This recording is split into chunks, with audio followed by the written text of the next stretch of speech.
දැන් මෙන්න මේ කුරුණෑගල පැත්තේ අම්මා විශ්‍රාමික විදුහල්පතිවරියා එකම පුතා උගන්නලා පුතා යවුවා වෛද්‍ය විද්‍යාලයට.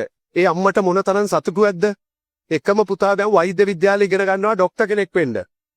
වෛද්‍ය විද්‍යාලේ අවසාන වසර වෙනකම් පුතා ආවා. ඒ අම්මට මොන තරම් සතුටුද සර්? දැන් පුතා වෛද්‍ය විද්‍යාලේ අවසාන වසරේ.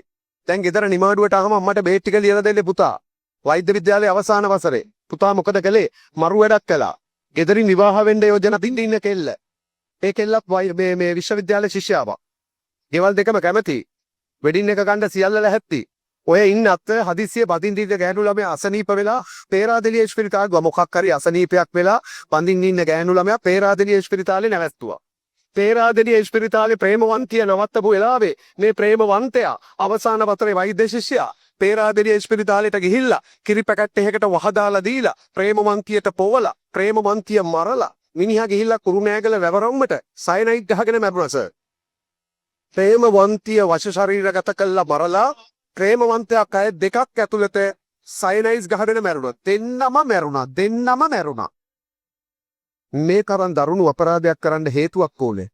ඒක සාධාරණ හේතුවක් වෙන්න ඕනේ. හේතුව පොලිසියෙන් හෙව්වා. හේතුව හොයාගත්තා සර්. මොකක්ද හේතුව? මරු හේතුවක්.